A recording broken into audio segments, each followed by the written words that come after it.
고린도전서 10장입니다. 오늘 제목은 역사는 흐른다. 그러나 역사 후 심판이 있다. 라는 제목으로 오늘 말씀을 전하고자 합니다. 우리가 2024년에 파리 올림픽을 했습니다. 근데 지금 파리가 어떻습니까? 폭염으로 인하여 40도가 넘어서 사람들이 많이 죽고 있습니다. 그런데 그곳에는 이 폭염이 너무 높다 보니까 아스팔트가 녹아가지고 사람들이 아스팔트 신발이 쫙쫙 붙어가지고 떨어지지가 않아요. 그래서 지금 굉장히 불편함을 겪고 있고 이 열대야가 이제 시작에 불과하다는 것입니다. 근데 저는 2024년 그 파리 올림픽을 할 때 정말 이상한 것들을 보면서 굉장히 분노를 느꼈습니다. 아니, 올림픽을 하면 했지 왜 예수님의 만찬 그림을 묘사하면서 거기에 동성 연애자들이 막 나와서 이렇게 만찬 예식을 참여하는 그런 일을 이렇게 했어요. 그리고 또 이 벌거벗은 옷을 벌거벗고 그 중앙에서 있잖아요. 이게 성기가 다 나와가지고 그때 이것을 탈락시켰죠. 이런 행위는 완전히 어떤 예수님의 만찬을 어떤 비웃는 이런 모욕적인 일을 그들이 했다는 것입니다. 그리고 또 뭐를 했냐? 우리가 마리 앙트아네트 그 프랑스 혁명에 이 사람이 이렇게 목 잘려가지고 그 왕비가 죽었지요. 왜 이런 것을 막 보이면서 하나 말이에요. 이게 무슨 뜻이겠어요? 그 다음에 동성 애들이 모여서 막 이렇게 있는 이 동성애에 대하여 그런 거를 막 이렇게 보여주는 이런 거를 했다는 것입니다. 저는 그때 정말 저 나라는 정말 심판받을 것이다. 저는 그런 마음이 딱 오더라고요. 왜? 하나님을 이렇게 모독하는데 어떻게 가만히 있겠나. 그러면서 이들이 뭐를 한 줄 압니까? 이 송아지 바알 제사를 지낸 거예요. 이게 송아지 우상 세워놓고 이게 만몬 신을 섬기는 이 세상에 그것을 완전 다 연출을 했지요. 저는 너무 놀랐습니다. 세상이 썩어도 이렇게 썩었나 하면서 정말로 이거는 하나님이 심판을 하지 않으면 안 되는 세상이라는 것을 보면서 정말 하나님은 분노하고 계실 것이다. 이거를 다 처리하고 가실 거라 하는 그런 느낌을 받았던 거죠. 그래서 오늘 우리가 죽음 앞에는 그리고 우리가 항상 하나님은 우리와 함께 있다는 걸 알아야 됩니다. 함께 하여 주시오가 아니고 함께 하고 있다는 것. 내 안에 성령이 함께 하고 있다는 것을 항상 인정해야 됩니다. 그래서 남이 보나 안 보나 우리가 내 혼자 있어도 누구 앞에 함께 하고 있느냐. 이 정직, 공의, 정의 너무나 중요하다는 것입니다. 안 보는 게 아니라는 것입니다. 내 홀로 있어도 나와 예수님, 하나님, 성령님 함께 하고 있기 때문에 항상 우리는 그분한테 물어야 되는 생활이 중요하다는 것입니다. 그래서 우리가 하나님 앞에, 우리가 예수님 앞에 설 때에 사람은 누구나 한 번은 다 죽는다는 것입니다. 그런데 그 후에는 심판이 있고 그 다음에는 죽지 않고 예수님 앞에 설 사람들이 있습니다.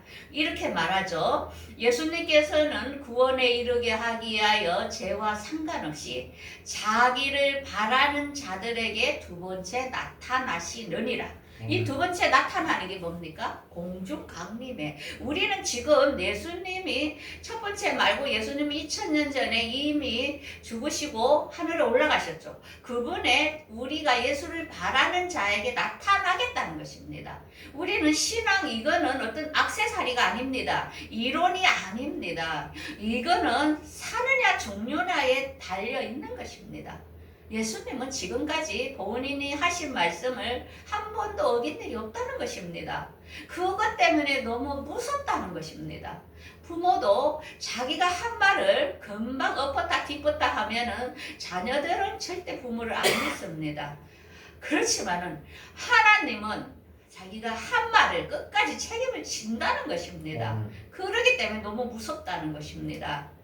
그래서 오늘 10장은 고린도전서 10장은 이 사도 바울이 고린도 교회에 향하여 고린도 교회를 사도 바울이 전도한 교회지요. 1년 6개월 동안 그들을 가르쳤다는 것은 사도 바울이 전도하는 기간 동안에 시간을 엄청 소비한 것입니다. 그 한 교회를 세우기 위해서. 그런 교회가 처음에는 잘하다가 나중에 제 길로 가는 것을 보면서 오늘 본문을 보면서 사도 바울은 하나님의 말씀의 경고를 지금 이 고린도 교회에 편지로 보내는 것입니다. 이것은 그 교회뿐만이 아니고 현재를 살고 있는 지금 우리에게도 보낸다는 것을 우리는 알아야 됩니다. 하나님은 과거, 현재, 미래의 하나라는 것입니다.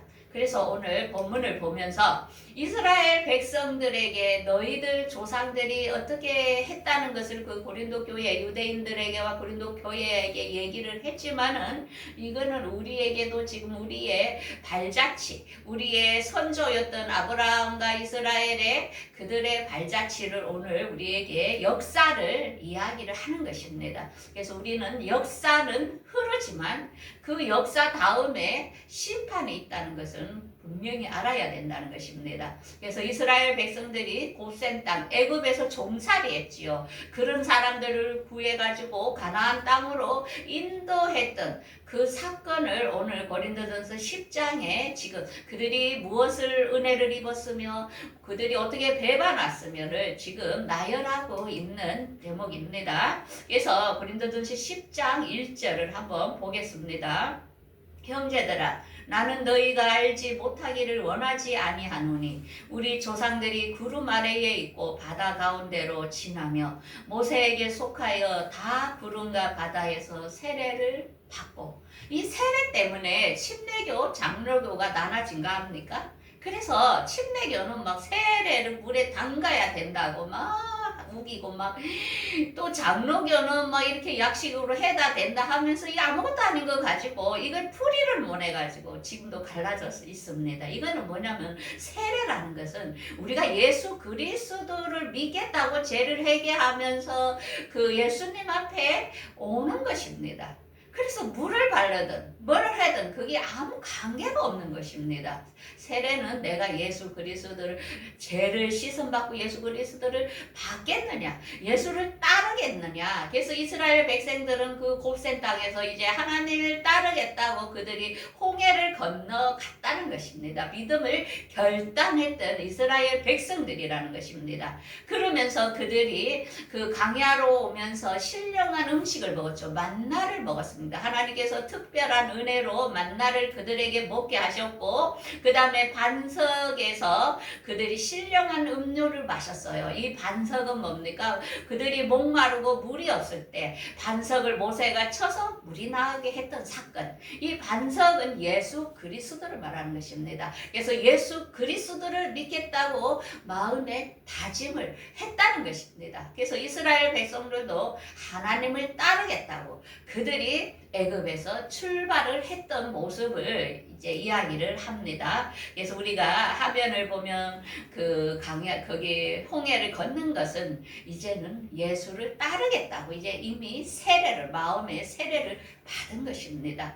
죄로부터 나는 이제 벗어나겠다, 해방되겠다. 이렇게 이야기하고 반석에서 물은 예수 그리스도의 생명의 말씀으로 나는 그걸 먹고 예수를 믿고 따르겠다는 그런 은혜를 받았던 이스라엘 백성입니다. 그런데 그들 중에는 광야에서 멸망을 받았다는 것입니다. 왜?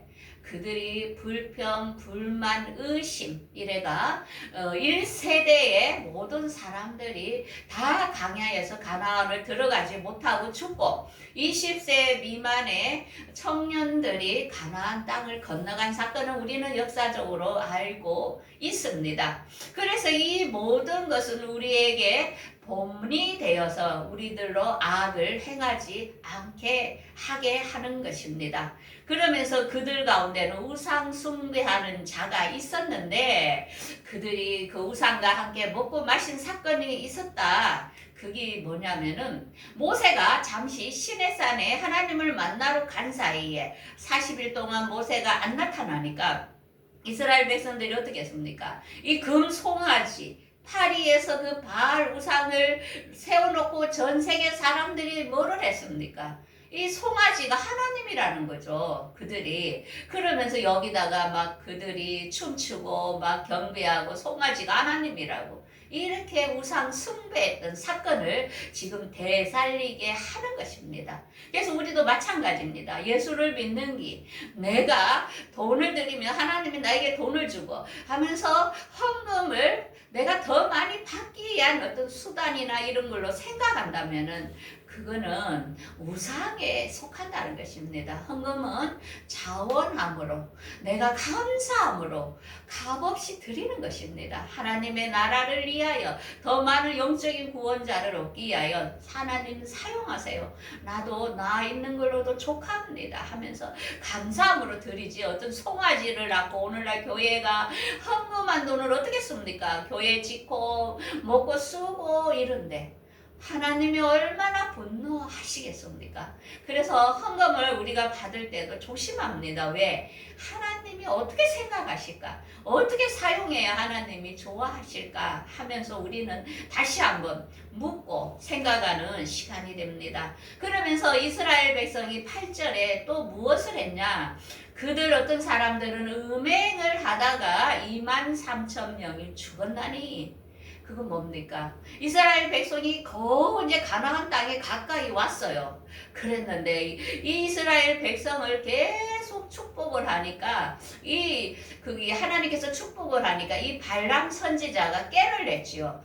너희들이 절대로 이스라엘 백성이 저주를 안 받으니까 저기 모압 사람들이 제사 지내는데 거기에 여자 사제들이 거기서 제사 지내면서 남자들하고 음행을 했어요. 그게 그들의 제사입니다. 오늘날 이단들은 어떻습니까? 교주들 보시시오. 정명석이니 문선명이니 뭐 이만이니 정신에 음란하지 않습니까? 여자들과 막 성관계를 하면서 그렇게 해야 거룩한 것이라면서 이렇게 음란합니다. 마귀들은 이단들의 특징은 왜 그런데 현혹이 됩니까? 지도자는 거룩해야 된다는 것입니다.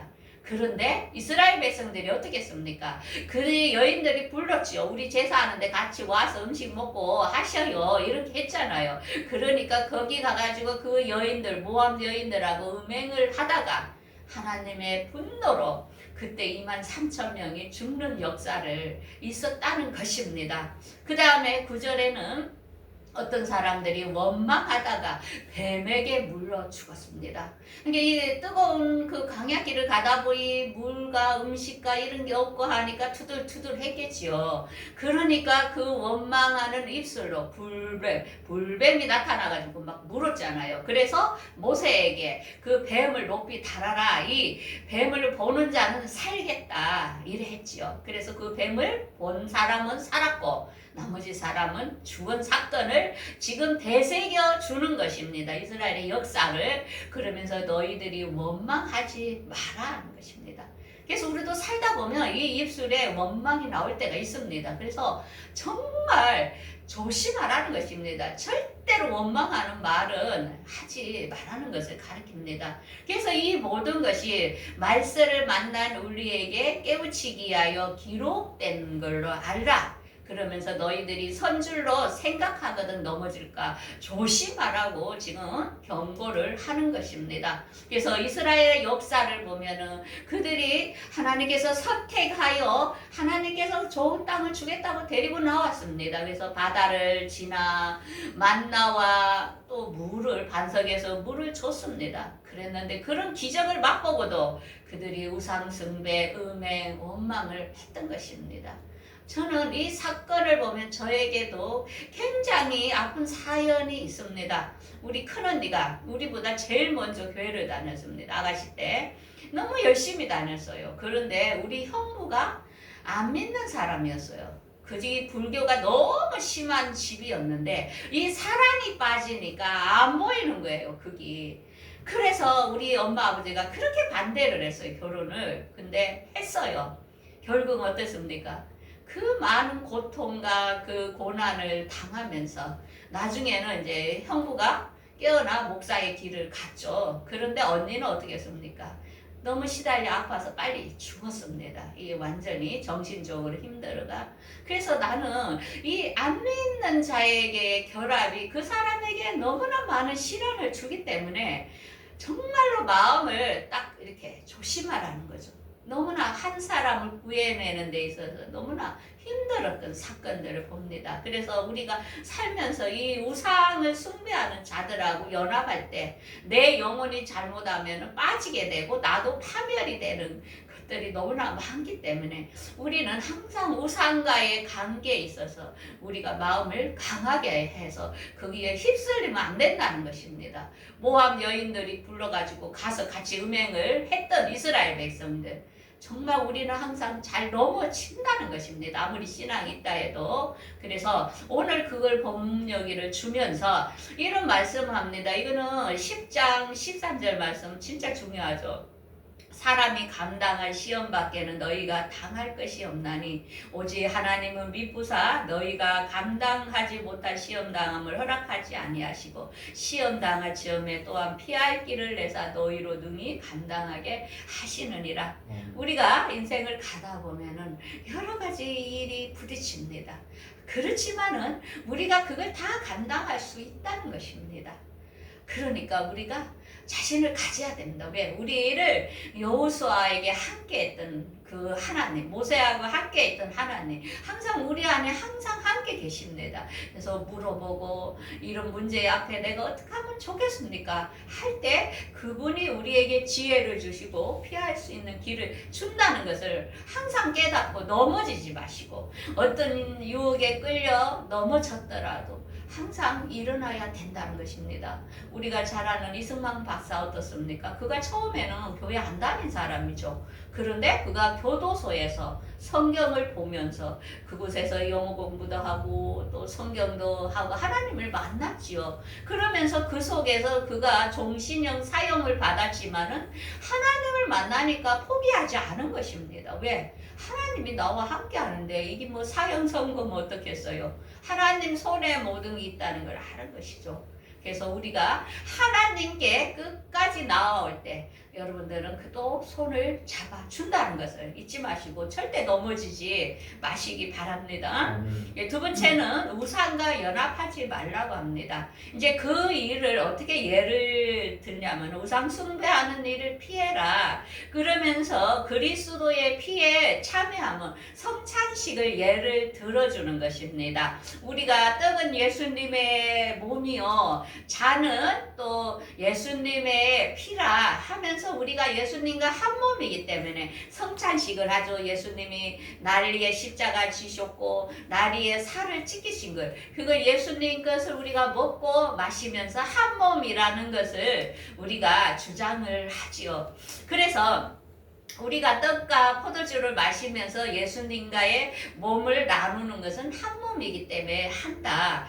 그렇지만 19절에 그런즉 내가 무엇을 말하느냐? 우상의 제물은 무엇이며 우상은 무엇이냐? 이방인에게 제사하는 것은 귀신에게 하는 것이요 하나님께 하는 것이 아니니 너희가 귀신과 교제하는 자가 되기를 원하지 아니하노라. 자, 우리가 어떻습니까? 그러면서 주의 잔과 귀신의 잔을 겸하여 주의 식당과 귀신의 식당을 함께 하지 못한다. 하나님께서는 우리가 누구를 선택하느냐를 분명히 하라는 것입니다. 우리가 성찬에 참여하는 것은 예수님과 함께 하는 것이지만 이렇게 설날이나 추석에나 아무 때나 조상들에게 한다는 면목으로 음식을 차려놓고 이렇게 드리지요. 이게 누가 한다고요? 귀신에게 한다는 것입니다. 왜? 조상은 죽으면 이미 끝입니다. 하늘나라에 낙원에 이미 기다리고 있거나 음보에 가 있는 것이지만, 그렇지만 이 세상에는 천사들, 타락한 천사들, 귀신들이 많이 있다는 것입니다. 그래서 이렇게 차려놓고 뭔가를 할 때 역사가 일어납니다. 조상이 온 게 아니고 귀신들이 있다는 것입니다. 그래서 귀신을 자꾸 불러들이면 그 집에 귀신이 모이겠죠. 그래서 절대 너희들이 하나님에게 하는 게 아니니까 이거 하지 말라고 지금 이야기를 합니다. 그러면서 또 무엇을 경고하냐면은 점치는 거, 점쟁이한테 가는 거 하지 말라는 것입니다. 그때 이 본보기로 사울이 어땠습니까? 사울이 하나님의 신이 떠나니까 그가 어딘가에 물어볼 데가 없이 답답합니다. 블레셋에서 그 나라를 쳐들어왔고, 그때 누가 합니까? 그 엔돌의 무당 영매 찾아가가지고 사무엘을 오늘 불러내라고 하면서 뭘 어떻게 하겠습니까? 하고 물어봤는데 성경에는 절대로 영매를, 귀신의 영을 불러내는 일을 하지 마라 했습니다. 그런데 죽은 귀신들을 이렇게 불러내는 이런 일을 하면서 점을 치러 갔던 사울을 오늘 예를 듭니다. 그러면서 지금 어떻습니까? 우리 기독교와 모든 이 연합하여 종교 통합을 하고 있지 않습니까? 니도 좋고 나도 좋고 우리가 이렇게 함께 해야 돼. 이거는 분명한 우상 숭배라는 것입니다. 그래서 우리가 보기에는 평화롭고 좋고 인정하는 것이고 세상에서는 진리 이렇게 이론으로 배웁니다. 그렇지만 하나님께 이거는 분명히 우상 숭배와 음행하는 거라는 것을 우리에게 절대로 우상 숭배에 관여하지 마라 이렇게 경고를 합니다. 그러면서 세 번째는 모든 것을 하나님의 영광을 위하여 하는데, 이것은 왜 이 말을 하냐면은 그때에 고린도 교회의 그 우회에 이렇게 그 신을 섬기는 신전이 있었습니다. 근데 그때 음식을 그 신한테 드리고 나서 그걸 갖다가 그도 팔았어요. 시장에서. 이제 그것 때문에 지금 이 말씀을 하는 것입니다. 그래서 13절에 모든 것이 가하나 모든 것이 유익한 것이 아니요 모든 것이 가하나 모든 것이 덕을 세우는 것이 아니니 누구든지 자기의 유익을 긋지 말고 남의 것을 유익을 구하라. 그리고 무로 시장에서 파는 것은 양심을 위하여 묻지 말고 먹어라. 하게나 귀신들에게 제사 지내는 거 시장에 와서 막 상인들이 또 파는 거예요. 그러면은 가가지고 이건 귀신에게 제사 지낸 거예요? 이거 기예요? 이렇게 묻지 말라는 것입니다. 서로 미안하니까. 그래서 그거는 그들이 마음이 불편하니까 양심을 위하여 묻지 말고 이렇게 먹어라 이렇게 이야기합니다. 그러면서 이 세상에 모두 시장에 뭐 파는 거는 내가 하나님께 감사하고 먹으면 된다는 것입니다. 그래서 이 모든 것은 맛이나 마시는 거든지 무엇을 하든지 하나님의 영광이 되게 하는데, 이 모든 것은 그들로 통하여 구원을 받게 하기 위하여 차별하지 말고 같이 해라는 이게 이야기입니다. 왜? 그들이 안 믿기 때문에 우리가 그들을 구원을 해야 될 의무가 있는데, 우리가 인간적으로 사이가 안 좋으면 전도의 문이 막히게 되지요. 그래서 우리가 때로는 그 사람들이 그래 하더라도 우리가 안 그런 척 하면서 같이 이렇게 해주는 것을 말합니다. 근데 그 사람이 아니 이거 제사 지낸 거 갖다가 파는 거예요. 이럴 때는 그 사람과 나의 양심을 위하여 그건 사지 말라는 것입니다. 먹지 말라는 것입니다. 우리가 어디에서 뭐 이렇게 제사 지내고 옆집에서 제사 지내고 갖다 주잖아요. 그러면은 이거 어젯밤에 제사 지낸 거예요. 이러면은 어떻게? 미안한데요. 우리는 그걸 먹지 않습니다. 그런데 말을 안 하고 그냥 가지고 왔어. 그럼 묻지 말고 그냥 기도하고 먹어라. 이렇게 지금 이야기를 합니다. 그래서 이 모든 것은 그의 나라와 그의 의를 구하기 위하여 하는 목적이 있다는 것입니다. 그래서 오늘 본문을 보면서 역사를 기억하라. 고린도전서의 3장에 이렇게 말씀하죠. 우리가 하나님 앞에 누구나 다 서야 된다는 것입니다. 그래서 우리의 각 사람의 공적이 나타날 때에 그때 공적을 밝히리니 불로 나타날 것이다. 그래서 우리의 믿음을 하나님의 불이 말씀이거든요. 말씀으로서 태워보면은 우리 안에 말씀으로서 살아남을 사람이 있고, 말씀이 아무것도 없이 그냥 우상의 제물로 금이나 보석이나 풀이나 나무로 있는 사람, 다 타버릴 사람이 있다는 것입니다. 그래서 우리가 책으로 살아만 남는 것은 우리 안에 말씀이 있느냐 없느냐에 따라서 귀신도 함부로 우리 안에 못 들어온다는 것입니다. 그러면서 너희가 하나님의 성전인 것과 하나님의 성령이 너희 안에 있는 것을 알지 못하느냐. 그러니까 우리 안에 항상 한 게 있다는 것을 절대 잊으면 안 됩니다. 그래서 이렇게 말합니다. 비 오는 날, 우리가 이 세상은 비 오는 날 우리가 빗길을 걸어가는 거와 같습니다. 근데 어떤 사람은 이렇게 생각합니다. 뭐 이미 베린 몸인데 뭐 집에 가서 빨지하고 막 아무개나 달려갑니다. 그러면은 그 양말이 모든 것이 흙탕물이 튕겨가지고 빨아도 버려야 되는 옷이 되는 사람이 있고, 그래도 조심조심 걸어가면은 그게 우리가 예수의 보혈로 씻을 때에 금방 표도 없이 되는 경우가 있습니다. 그래서 우리 인생은 이대로 살다 끝이 아니고 우리 주님이 나타나는 시간이 있다는 것입니다. 우리는 그 앞에 서기 하여 지금 조심조심 걸어가는 것입니다. 왜? 예수님이 안 온다면 뭐 그렇게 거룩하게 살라고 합니까? 그냥 대충 살도 되지. 그래서 우리에게는 앞으로 어려움이 많이 오더라도 절대로 하나님을 잡아야 됩니다. 이번에 우리 서연이가 오면서 어떻습니까? 이제 컸다고 자기 주장을 나타나면서 우리를 경계를 하는 거죠. 오랜만에 보니까 그걸 보면서 하나님께서 이렇게 말하죠. 나를 사랑하는 자들이 나의 사랑을 입으며 나를 간절히 찾는 자가 나를 만날 것이다. 그랬습니다. 사람도 마찬가지입니다. 막 손자가 막 엄마, 할머니, 할아버지를 막 찾고 사랑할 때 부모 어떻습니까? 할머니, 할아버지는 더 많은 것을 주고자 원하겠죠. 그거와 마찬가지로 여러분들은 하나님을 어렵고 힘들 때 찾으십시오. 매달리십시오. 여러분들을 많이 사랑해 주실 것입니다. 여러분들을 지켜주실 것입니다. 절대 이 말씀이 여러분들 마음에 새기십시오. 절대 하나님은 떠나는 그런 분이 아닙니다. 그러면서 이런 하나님과 동행을 할 때에 여러분들이 거룩한 삶을 살게 되어 있습니다. 그리고 모든 사람과 화평하게 살려고 여러분들이 노력하게 될 겁니다. 이 자가 예수님 만날 때 공중 강림에 올라갈 신부라는 것입니다. 그래서 우리가 성령의 열매는 사랑과 희락과 화평, 자비와 양선 이런 게 나타나는 것입니다. 그래서 사람을 보면 아, 저 사람은 믿음의 사람이구나. 아, 저 사람 부럽다. 어떻게 저렇게 내공이 쌓여서 아름다운 꽃을 피웠죠? 마찬가지입니다. 여러분들 누구나 다 될 수 있기 때문에 우리도 인내하면서 한번 단련해서 여러분들에게 거룩과 화평한 이런 꽃을 피워서 꼭 주님이 두 번째 나타날 때에 여러분들 거기에 꼭 참여하시기를 바라겠습니다. 기도하겠습니다.